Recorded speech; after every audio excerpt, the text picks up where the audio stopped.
And we want your feedback, so don't forget, I think you're all in the habit of doing the feedback now, aren't you? End of day 3, do your feedback. Don't forget the QR code. Yes. Let's go. Does anyone know my name? Yeah, me too. Okay, we'll leave that there because I'm bound to get boiling, as usual. Okay, here we go. We're going to do my favourite topic, leadership and management, and how to develop high-performing self-managing teams. Now, in business, this is the holy grail of business.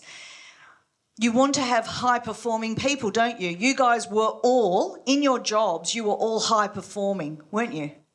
You were all the self-managing ones, weren't you? And when you looked at your colleagues, were they the same? No, they are what we call fat cat mentality. Fat cat mentality. Fat cat mentality is, doesn't matter what I do, I'm going to get paid on Friday. Whereas you were not only taking your wage at the end of every week, but you were adding 10 times that value back into your role. So, high-performing people, self-managing people, are the gold of the employee market.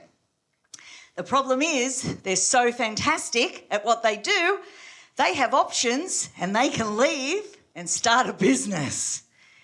And one of the biggest mega trends in the world over the last 10 years, 15 years, has been women leaving the workforce and starting their own businesses.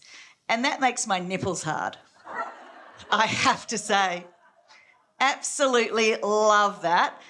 So now that you've left the corporate job, or some of you are considering, I will cover up my nipples because now that will be distracting. We're going to talk about designing your recipe for leadership success. So even if you don't have a team, you are still self-leading. Does that make sense? You are a self-leader. So you've got to get very good at self-leadership and self-management. And if you're not making enough money, it's because you're not managing yourself correctly. If you're not getting what you want out of your business, it's because you're not a great self-leader. So my job and Ingrid's job and Angie's job and everyone at the VA Institute, our job is just to get you better at that. Does that make sense? All right, so let's design your recipe. So we're going to uncover your next level of leadership excellence. And I want you to know that here is the self-leadership, that's everybody. And then you start managing a bit of a team. And in business, you know, where you used to work, you used to be in a department, and now you're running your own business, your very own organisation, and you're at that level now. And when Claire got up and spoke, can you see she was here? She went to professional leadership. That's where you talk to your own industry. Can you see Claire in this room, Holly in this room? Any one of the people in the industry who comes and speaks up here is at that top level there. Can you see most of you guys are at that second top there? All right, cool. That just gives you you can have a think about where you're going, where you want to head. 4 types of leadership. 4 types. Now, I'm going to describe them for you, and I want you to work out which one you are quite naturally. First one is the analysis leader. Analyst, okay, analyst type leader. These guys are interested in the bottom line, the facts, the figures, the statistics. They'll often come out of, stereotypically, they'll often come out of the finance department and end up CEO. Has anyone had a finance CEO, a CEO who was from a financial background? Can you see the type of leadership that they provide? Hands up who thinks they are that type of leader, quite naturally. Bit more, excuse me, why are we spending money on that? Ange, are you, I think, yeah, sorry. Next one is the caregiver. Have you ever had a CEO who's come out through the HR department? You know, they are caregivers. They're all about, okay, what's our people culture? Now the people. Now, what's our engagement score? When was the last time we did an engagement survey? What's our attention? You know, that type of person? Caregivers are very people-focused. They're not like the other one who is very bottom-line focused. Hands up who thinks they're kind of feeling like they might be a bit of a caregiver leader. It's all about the people. Yep, great. Next one is a warrior. These guys are very good under challenging circumstances. These guys, what they do is when there is a recession on, you want somebody who's got warrior leadership to get you through the storm. Who loves a bit of drama? Who loves it when things go to shit and they're a problem solver and they get in there and they sort it out? Yeah, you're feeling that one? Bit of a warrior? In fact, that was kind of my kind of way I built my career, is I was a good warrior leader. You didn't give me the worst thing you could do with somebody like me is give me something and say, Katrena, we just want you to maintain this. I'm bored already just having that initial conversation. What you're better off doing with somebody like me is saying, Katrena, this little baby here is really sick and we need you to fix it. So I would always come in with a problem child, fix it, get it up to a point where it can survive on its own, and then I need to move on. So who's feeling like they're a bit like that? Bit of a warrior, yes. And so businesses, you start off very much focused on from a financial point of view. Then when you've got your finances sorted and you're running your business quite well and it's able to feed itself, you kind of move into the people piece. Can you see? You can now afford people, you can afford to manage them. You've got to worry about the people, you want to keep the people. And then, you know, problems in business arise, so you suddenly have to be the warrior leader. And then when the recession is over and we're back in a growth kind of economic situation and we're all happy, you sack all those three and you get a wizard in. A wizard is innovative, creative. They are on the cutting edge of their industry. They have big ideas, amazing ideas, incredible ideas. Who's feeling like this might be them? Who's a bit like this? Okay, great. So you all have worked out which one is your natural style. What I want you to do is be the leader that your business needs at the time that it needs it. That's the lesson in this. Who needs to be I can't say it, can you say it for me? Who needs to be an analyst type leader? Who needs to be that right now in their business? Revenue, profits, bottom line, yeah? Who needs to be a caregiver right now? People, how are we going to get them? How are we going to keep them? Who's at that phase in their business? Who is at the warrior stage? Oh my God, we're about to go broke. Oh my God, we've got to grow. What's happening? The economy, what's happening? Where are we going? And then who needs to just completely revamp, rebrand, and just create something completely new under the current situation? Yeah? So don't worry, just understand where your business is at and what needs to happen at the time it needs to happen. But really, we are all four. We need to have access to all four inside our bodies, really, deep down. Okay, so this is called situational leadership. And this is why most of your bosses that you've had were shit. I'm just about to demystify why pretty much every supervisor, every manager, every team leader that you've ever had in your life is shit. Please don't be that kind of leader yourself, because who wants to work for one of those dickheads? We left the business on purpose because they were so terrible. I've spent 25 years trying to help them, but, you know, you can't change everybody overnight. So the first thing to remember is when somebody comes on board to your business, they are at what we call the directing phase. Now, most people are not good at the directing phase. We probably have called it micromanagement. This is where they come in, they know nothing. You've got to teach them everything. Here's the phone. Here's how to use the phone. Here's our Dropbox. This is how we do the filing. Now, over here, we have this day and that day, and then we do it this way, and the processes and the systems. Can you see? Direct, direct, direct. The reason you were just dropped in it when you started all those jobs that you've had, has everyone had the sink and swing method? sink or swim method? That's because they didn't understand this principle. Whenever you start a job, now how long you stay in that quadrant for depends on your experience. Now, can you see that if I've been a VA for 20 years, how long I'm likely to need you to direct me to everything? Can you see? I might not need a lot. Just boom, boom, boom, Katrena, there's everything. Does that all look familiar? Yeah. Great, I'm off and running. Can you see? In 3 months, I'd be very, very highly productive. If I've never worked as a VA in my life and I'm institutionalised and I've just come out of a reception role and I come into your business, how long am I going to be in the directing phase for? A little bit longer. Most managers don't know that. They think, oh, well, Katrena only took 3 months to get up to speed. I'm brilliant. I only took 2 weeks to get up to speed. And then we treat this little person and set them up for failure. Who's been set up for failure before? You had no chance, yeah? And then we blame ourselves and say, we must be stupid. Nothing to do with it. It's just you weren't managed correctly because everyone starts at the directing phase. It's called D1 for a reason, number 1. Then after about 3 months, we go into the supporting phase.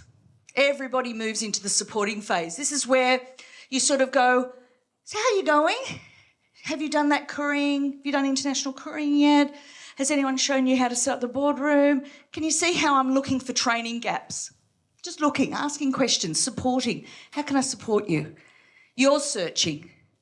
And then after about 3 months, you're kind of not finding any gaps anymore. Like they're saying, yep, I know how to do that, I know how to do that. And all of a sudden they pop into the 3rd phase, which is the coaching phase.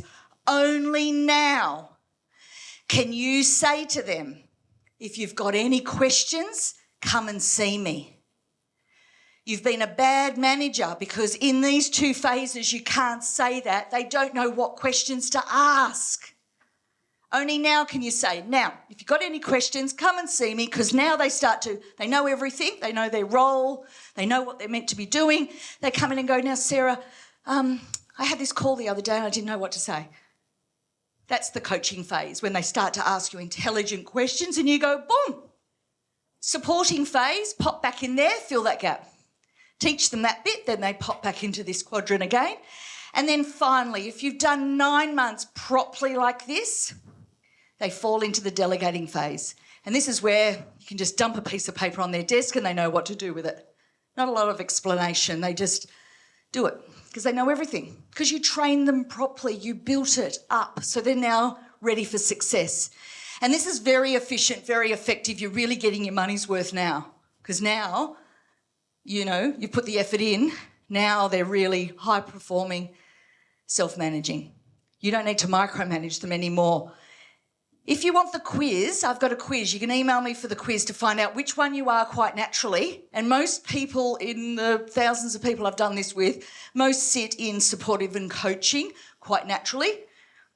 You don't see a lot of 1 and 4 very often. People are not naturally like this. They're either a micromanager, can't get off people's backs, can't allow people to move through the system. Can you see? They love them to stay in directing. They want them to stay there and they want to micromanage everything about them. Micromanagement is about somebody who has trust issues, by the way, psychologically. Others are a dump it. They want them in the delegating phase and they're very frustrated that they're not. And these people just go, look, there's your desk, sit down, you'll work it out, just watch all these videos and you'll be fine, and just come and see me if you need me. Can you those sort of dump it type leaders? So you'll see if you're an over or an under. That's what the quiz will give you, your natural style, whether you're an over or an under manager. All right, so let's have a look at the characteristics of high performing. We're going to break this topic into 2 bits. So write down each bit I give you and give yourself a rating out of 10 for each one. So the first one, if you want a high performance team, even if it's a team of 1, doesn't matter. First thing I want you to do is, have you got shared goals? Give yourself a rating out of 10. Let's just do Claire. Claire, have you got shared goals in your business, your agency? Great. What rating out of 10 do you give your shared goals? 6. About a 6. It can improve, right? What would you like it to be? What would you shared goals? Right, so if she's currently a 6, can you see she wants to be a 10? There's a 4 points she's chasing there, all right, to become a high-performing team. Next one, clear roles. Sorry, Claire, what rating out of 10 for your clear roles? Great, so there's no improvement here, you're spot on. So she's giving herself a 10, she wants to be a 10. This, she's done really well, so she's got every chance. And if she just focuses a bit on shared goals, can you see she's heading in the right direction for setting up a high-performing team. Next one, efficient processes. Efficient processes. What rating out of 10, Claire, do you give yourself for efficient processes currently? Great, so big gap here, fantastic. You know what to do to get there, and just review every 90-day sprint, give yourself another point, hopefully, because you've done a bit of work on this. So you start at 4, next minute you're a 5, you're a 6, da, da, da, da, da. In 12 months, where do you want to be? Yes, see? Can you see why I'm doing a gap analysis, guys? You can see exactly where you're at, where you need to be focusing. Strong relationships. I bet you she has a good high mark here. Yeah, so this is a 10. So out of all these things, can you see she only has to focus on 50% of them, not the other 50%? Yeah. Okay, so that's all there is for high performing, those 4 things. So let's add it all up. Claire, out of 40, what rating do you get? Right, so she's 30 out of 40. What are you? Hands up who's a 10 out of 40. Hands up who's a 20 out of 40. Hands up who's a 30 out of 40. Hands up who's a 40 out of 40. No improvement. Perfect. No such thing. This is an ongoing, continuous improvement. Just when she hits what she would consider to be a 39, she'll just reboot and reevaluate at the next level. So it's not something you arrive at. It's always evolving. So let's now look at self-managing teams and what are the aspects of that you need to have a look at. Because the Holy Grail is high-performing, self-managing. It's like, wow, imagine a Ferrari team. This is what it will look like. How do you rate your scheduling of activities? How do you rate it? Now, we have no excuse these days for scheduling of activities because 20 years ago we didn't have what you have now technologically to support you. So I'm a bit jealous because these days you've got Asana and Trello and, all these other things that you can schedule. All right, so what rating out of 10? Claire, can you just give us an example? What rating would you give yourself? Are you using a system? Have you got it? Okay, 2, because you're just starting out, yeah. Fabulous, yeah, because it probably falls into that. So once you get this up, have you got any idea of what decision you're going to make around this to help your life? Any preference? Oh, okay. So you've wasted a bit of time, it sounds like, and you're a bit annoyed, yeah. But good to do it now rather than when you're bigger. It's harder to move. Next one is allocation of resources. Who's got unlimited resources? Who's got unlimited money, unlimited time, unlimited people? Who's got that? Absolutely nobody. So the allocation of limited resources is so key. And this is what makes business really interesting because you never have enough money, you never have enough time, and you never have enough people. That's business in a nutshell. You never do. That's what makes business so creative, is because you never have enough money, you never have enough time, and you never have enough people. But what do you do with those resources? Do you use them wisely? So back to Claire's example. What do you rate? Well, you're doing the whole thing. What rating? Okay, 5 out of 10. This is the same for everyone. Claire doesn't need to be embarrassed or anything like that. It's just I know I can get away with this with her. But it's probably the same for everyone, right? How much wastage of time are you doing? I mean, come on. How much money do you waste in a year? And of the people you have received support from, have you maximised that opportunity, that relationship? Probably not. Can you see? So let's take it all to the next level. Give yourself a rating. Next one is a managing performance. Now, this is the one that you probably have had happen to you when you're in your JOBs, but you haven't introduced this into your business yet. And this is what Sue was talking about. Just with digital marketing, can you see all the things you can do to manage performance with digital marketing? Well, there is a whole business to manage, not just the digital marketing part of it. Does that make sense? Yeah? So are you managing performance? Hands up who knows their figures. Yearly, quarterly, monthly, down to the week. How did you perform against last year? Did you increase or decrease? Can you see? This is, I'm not going to be a financial expert today, this second, but there's a lot of work to do in regards to you guys managing your performance and knowing whether you're going in the right direction. That's all you have to be doing, is going in the right direction, which is up, not down. All right, so does anybody know if they doubled their income from last year? Yeah, that's how I used to do it. I used to manage my performance by, when I first started, I doubled my income. Next year, doubled my income. Next year, doubled my income. And that was the game I played until that got a bit ridiculous. And then you start managing in a different way. Make sense? So who wants to manage something else? What's a good thing to manage? How many hours did we do this year? Does anyone know their total hours this year? How does that average out per month? It's fun. Sue and I love fun games with numbers. We should start a show, a podcast.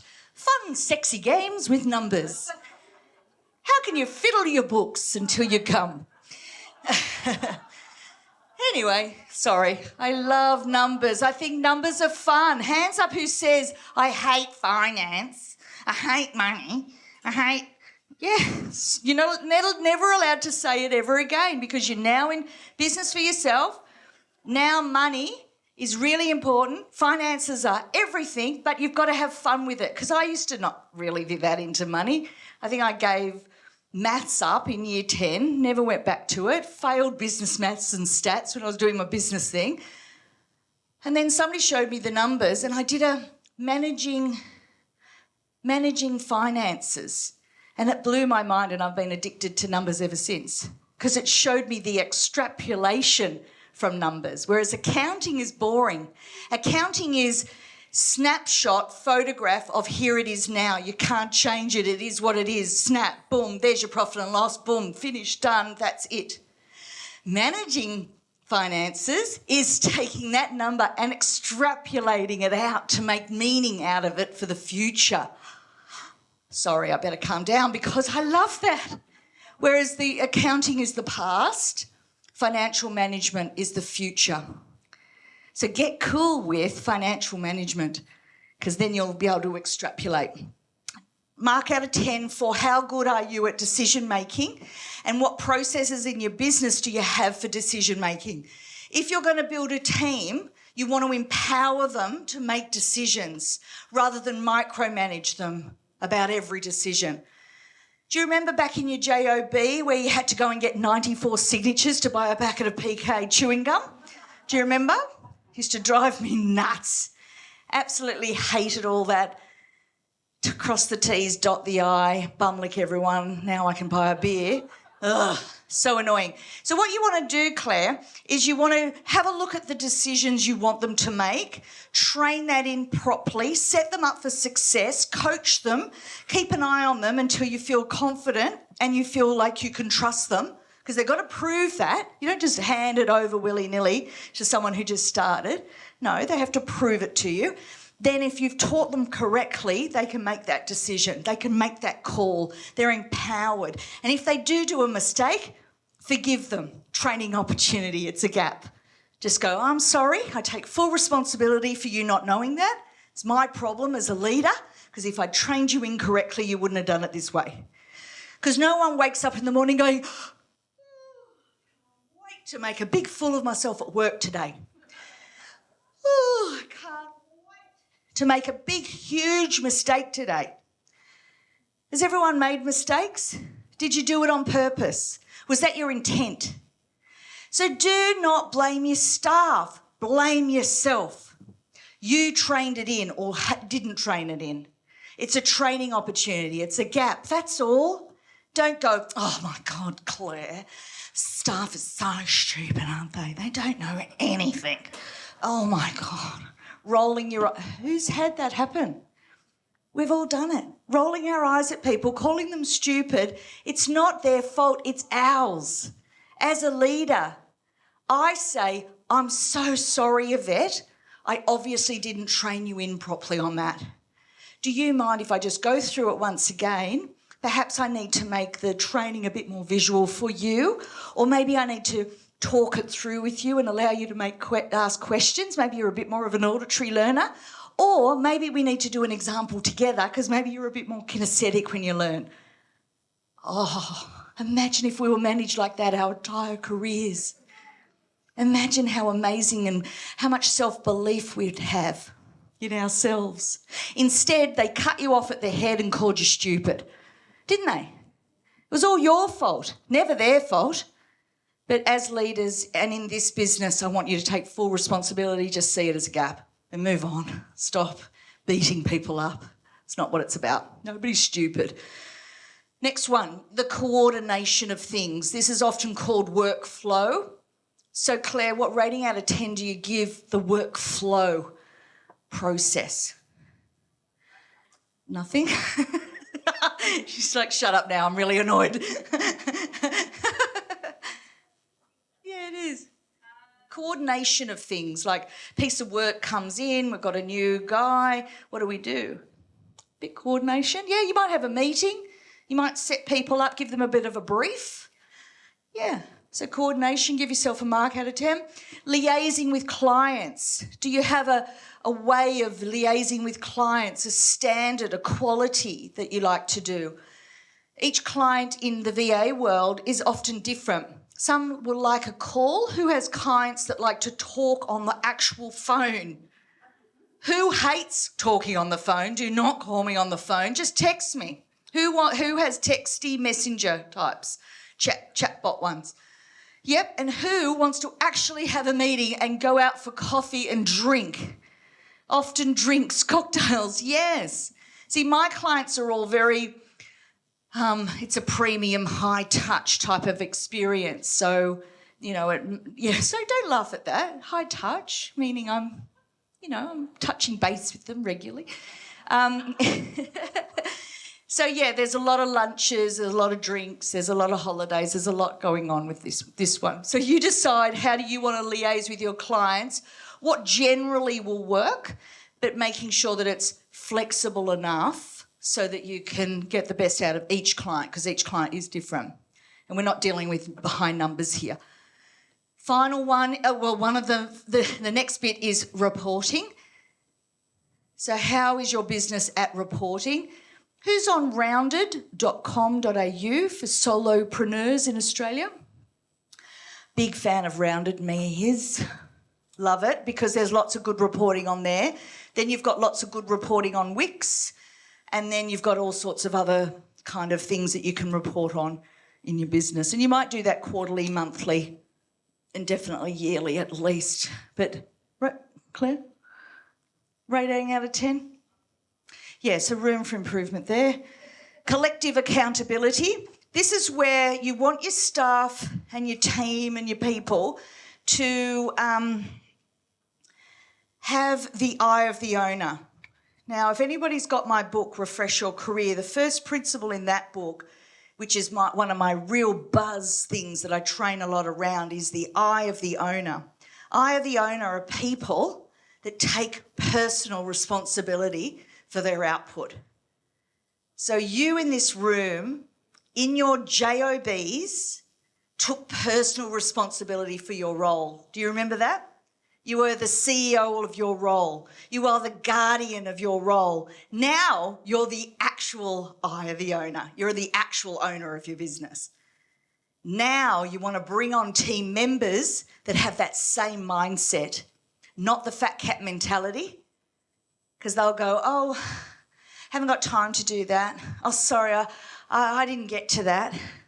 Why, did I let you down? Oh, yeah, look, so sorry, it was my cat. Yeah, my dog. my husband, my mother. Any other excuses I can give you? And I'll give you a different excuse every time. They're very creative with their excuses, just not with their delivery. We don't want to be hiring people with the wrong attitude. You'll save a lot of time if you just get this right, where hire a team of people that take personal responsibility. You know, they don't hide things under the table. They go, Claire, I fucked up. I'm so sorry. Here's what I've done. I've fixed it and I've told the client. It's all good. Just wanted to let you know, though, I stuffed up. Imagine a world if everyone did that. I dream of a moment when we all take personal responsibility for our output in the world. Guess what? It's only 10% of people. Oh my God. 90% of people are lifelong learners, reactive with their life, only learn and grow if they're forced into it through a retrenchment or a business failure or something's happened. Only 10% of people are activated, lifelong learners. They are proactive with their life and they take personal responsibility. Hands up, who's an activated, lifelong learner? Oh my God. See? This is more than 10% of the room. That's because business owners, entrepreneurial spirited people, entrepreneurial mindset people, they have a growth mentality and they take personal responsibility as a step one. So I want you to look at yourself, look at the people around you, and when you're hiring a team, look for this first and foremost, above all else. You can train all the skills. You can train them in your processes, you can train them in your systems, but you cannot train somebody into this fundamental way of life, which is taking personal responsibility. I'm going to get off that soapbox now, but I tell you what, it's hard because I love that concept and I really love to train that into corporates. When I go and train them, this is the first thing I'll teach is I, the owner, being proactive, taking personal responsibility. And business owners, we just do that naturally. We don't think any big deal of it. But Claire, my biggest advice, hire people with it. And maybe we can brainstorm about what questions we'd ask in the interview process to bring that out, to have that come out quite naturally. Tell me a story of when you just took personal responsibility for something. What's your philosophy in life about owning it, being accountable, being proactive? Can you see these sort of questions? All right. Problem resolution. How do you rate your business for dealing with a problem? Having difficult conversations like Ingrid went through yesterday, wasn't it, Ingrid? Ingrid? Yeah, I've lost all track of days. But yeah, difficult conversations. This is problem resolution. That's those delicate conversations sit under problem resolution. How good are you at it? What rating out of 10 do you give yourself? And your team. How much of that will you give your team? 10, straight on it. Yeah, good. Well, this is great. Claire, are you a 10 out of 10 yet? Yeah, you're probably going to be okay at it. You can't. As a business owner with a team, you absolutely have to face it. Totally. Yes. So does anyone want to discuss that with me, or is everyone cool with that idea? And just give yourself a personal goal that you're just going to grow into this. It's not something that was my greatest skill, I can assure you. You know, I'd be scared. I didn't like conflict. Who said that? I hate conflict. Everyone, we've all said, I hate conflict. Whereas you love it because you're bolshy. You're a confident woman, you know. Confident, direct people, they kind of go, what's the problem? Why are you all faffing around it? But introverts hate it. Yeah, in resolving it. Elegantly and sophisticatedly, of course. Yes. But it is a skill, and as a business owner, it is now a priority for you. You can't hide from that skill anymore. You've got to go to the next level with it. And never say, I hate conflict, because everything, you know, comes with some problem to resolve. People are coming to you with a big problem. What's their big problem that you're here to resolve? Why do you exist? Their administration is out of control and not being managed correctly. Can you see you now have to resolve that problem? And how quick can you do it? Can you do a 90-day sprint and resolve it and get it up to date? And then from there, just maintain it? Like, what's your promise?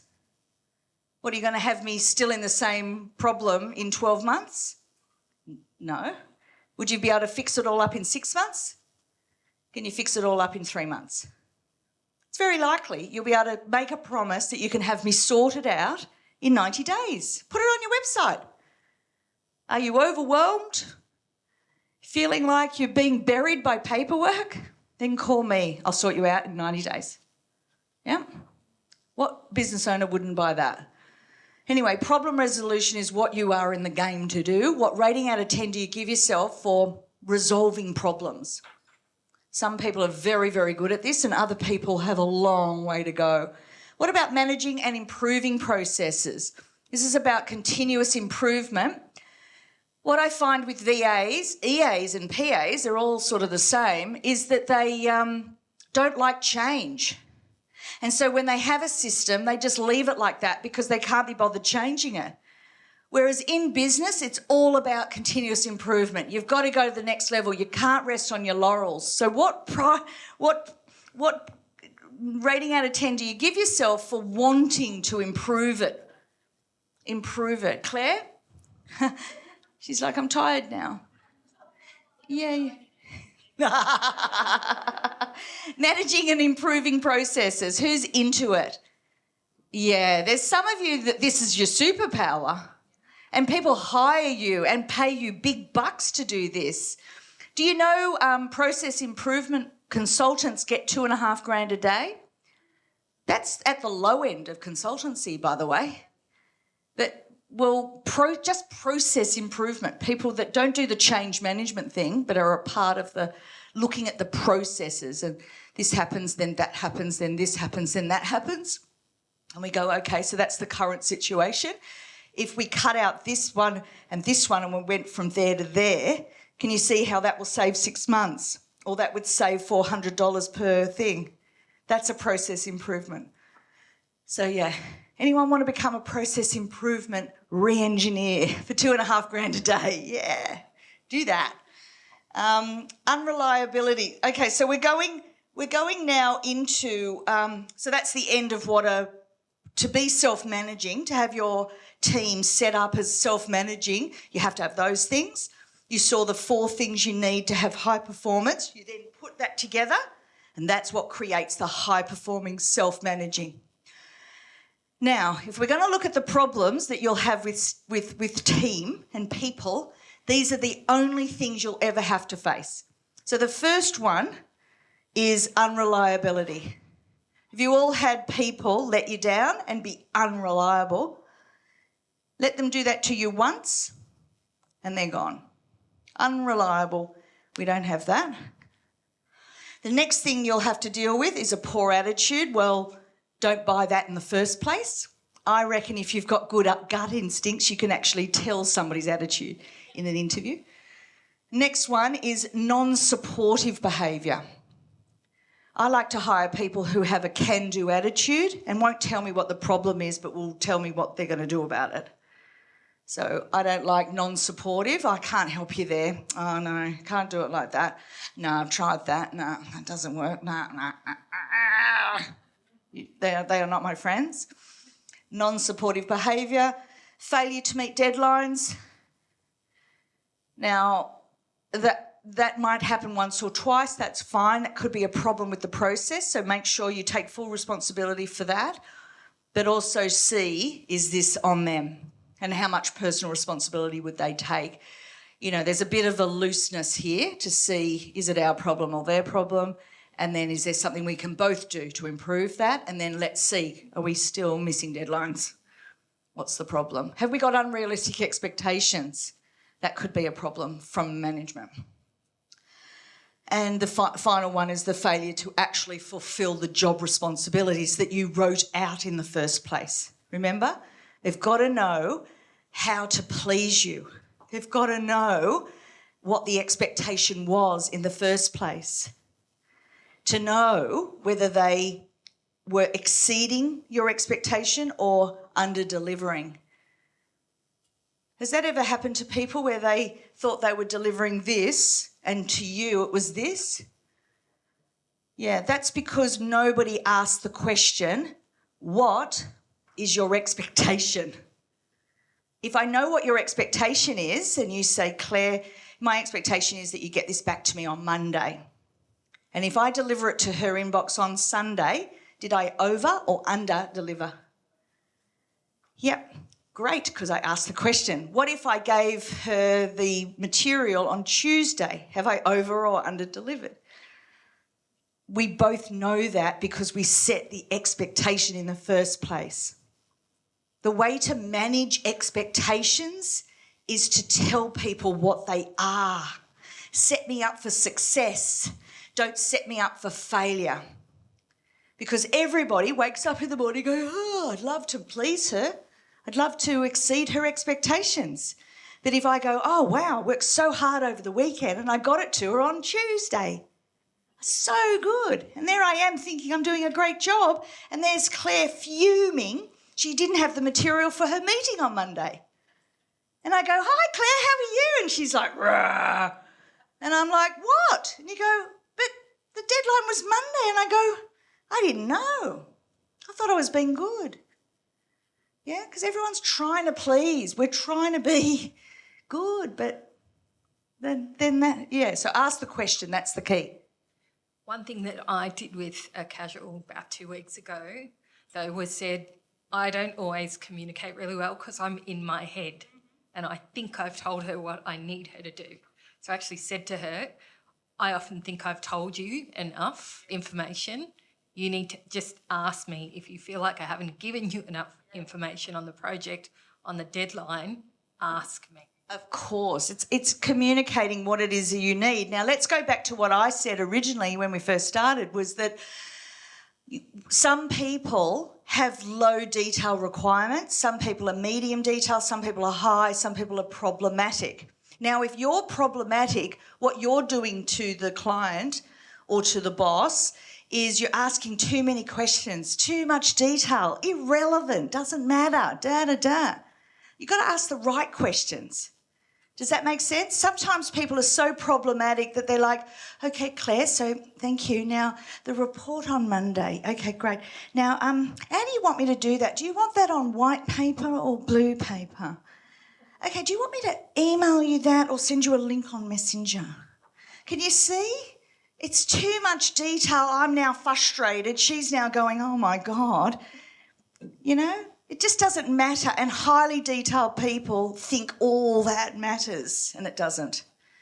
So if you are this, you need some psychological counselling to learn, get some self-awareness around the impact of that on others, and that'll make you way more emotionally intelligent. But if you're middle band, that's what you want to hire to, Claire, is middle people that are good with detail, they're happy to cross the T's and dot the reasonable I's, but they're not being ridiculous with this detail because you just haven't got time for that. And then other people with low detail, they just go, oh, I heard Tuesday. Sorry, I didn't even realise. Were we even having a meeting about the deadline? Oh, my God, I have no idea. You don't want that either because that doesn't build trust. People get very nervous around that energy. It comes across as slapdash. Have you all worked with people that feel like they're a bit slapdash? Yeah. That's low-level detail people. Probably what you guys need to work on is hiring and managing people that are mid-range and not hiring these ones. These ones are a bit annoying and these ones are just, you can't trust them. You just don't know what they heard and what they didn't hear. I can always tell if somebody's taking notes. That's the way I do it. I get to see, are they taking a note? Because if they write down the deadline is Monday, did you get that? Deadline is Monday, write that down. And then they don't write it down, I know already there's a problem. You want to give them a couple of tests, but really, note-taking. I like to see that action. And kinesthetics are good like that. They're naturally note-takers. They naturally take notes. But if they're a visual, they just remember you saying it, and auditories remember what you said.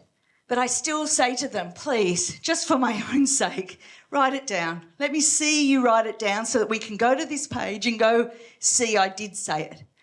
I did. I'm kinesthetic, so I'm writing notes. Yeah, so my preference would be to see other people write notes if I want to feel safe, if you want to make me feel safe. You'll manage to your preference, and that's a problem. You don't want to manage to your preference. You actually want to train people, coach people, mentor people to all the preferences. So give them a visual of what you said, say it, let them ask questions, and then do it. Then you've captured all 3 learning styles. It means you're training properly, you're coaching properly, you're mentoring properly. But if you're just doing it to your preference, they're getting it your way, but it might not be their preference, which means they're blank looking at you going, Clara, sorry, I don't get it. What are you saying? See, she's saying it instead of showing me. Or she's saying it and I'm not doing it with her. I'm not touching it. I'm not feeling it. Can you see? You've got to be able to train in all 3 learning styles to be a good manager, to be a great leader. You can't just assume or... And in a way, if you did all 3, you really know you've got it covered. It's a good quality learning experience if it's all 3. So here, you see the visual? See how when we stand up here as speakers, we have a visual, we have an auditory, we ask questions, and then the interaction and you writing things is the kinesthetic. Can you see I've covered everyone in the room? Everyone's satisfied. If I had no slides, 40% of the room would be disappointed. They would only have me to look at. And that's why I do lots of dancing, lots of dynamic, expressive, because the visuals like to see something. Then you've got your voice. So how do you say it? Talk it through, talk. They like to talk back. You can always tell an auditory, they're chatty Cathys. Chatty Cathys. Talk. So don't just speak at them, they want to talk back to you. It's not a one-way thing. They love talking. See how she was talking with me a minute ago? That was necessary for her learning to participate from an auditory perspective. And by the way, here she goes. Yesterday you said auditories are triggered by air conditioning. Yes, do you hear it? Oh, it drives me insane. Yes, you're super auditory. Super auditory. It's super annoying in every room you go into. Your life is hell. Poor thing. Okay, so if you want a free leadership skill review, you're more than welcome to email me and sort that out. You just jump online and, jump onto katrena.com.au. Katrena with an E, don't forget. I'm special. And I'm happy to discuss these things with you, especially those that are starting to build an agency now. Because my heart goes out to you, Claire, because managing people is the hardest job in business. The hardest. That's why leaders and the managers of big teams get paid the big bucks. Because working with people is annoying, unpredictable. It's like herding cats, isn't it? They have headaches and coronaviruses and birthdays and periods and cramps, moods, good times and bad times. And you as the business owner deep down don't give a shit. I just want the work done. But it's not. If you've got a bit of that caregiver leadership in you, you do care about people. You do want them to have a good time. And let's face it, we're spending more time doing our work than being with our chosen loved ones. It better be fun. And you as leaders need to make sure they're having a good time. Otherwise, they've got other places to go, especially the high-performing, self-managing ones. They're like nuggets, little gold nuggets. You want to hang on to them. All right, so hopefully that's of use to you to have a little review of your own leadership skills. And those in Momentum will do a emotional intelligence video, won't we, Ingrid? You're promising that, yeah? Promise. Wonderful. Promise. Okay, so a couple of minutes. Any questions, concerns or issues? Yes, Kim.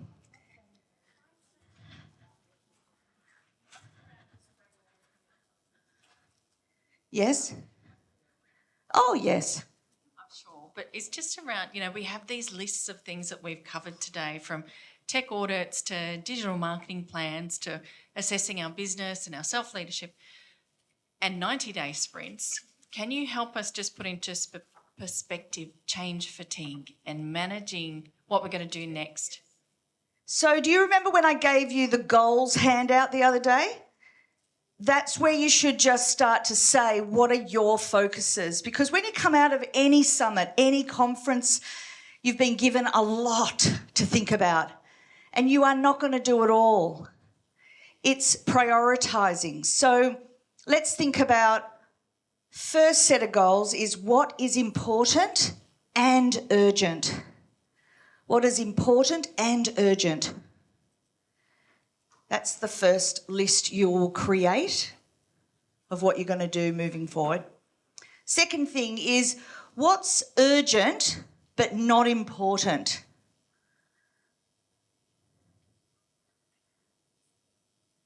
What is not urgent and not important? They are the things you throw in the bin. It's not urgent and it's not important to you right now, perhaps. You don't do those things. I'm doing the Covey one. Does everyone know the Covey one? Yeah, and urgent and not important. Urgent and not important. Well, it's not important. Why is it urgent? It's interesting. What's on that list?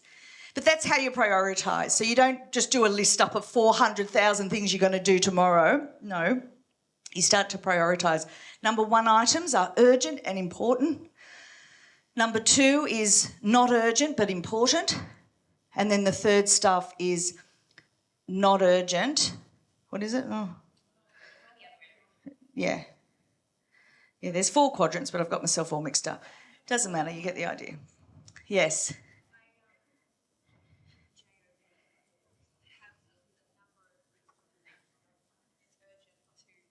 200 people, right? 200 people coming you with a priority. It's their one priority. Yes.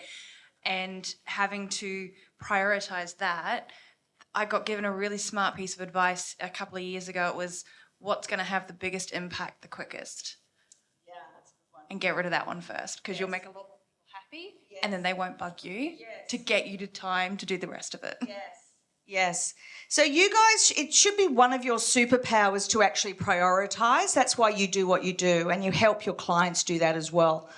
So using the Covey method is one way. What's going to have the biggest impact is another interesting way of looking at it.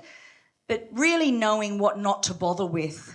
The top high productive people, they know exactly what to ignore, what not to touch, what not to let people have access to.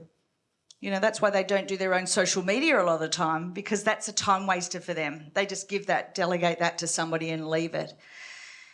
Anyway, we're at the end of the conference. We're going to have the girls do a bit of a wrap up, and then I'll do the closing ceremony in just one moment. Oh, let's thank Katrena for that amazing session.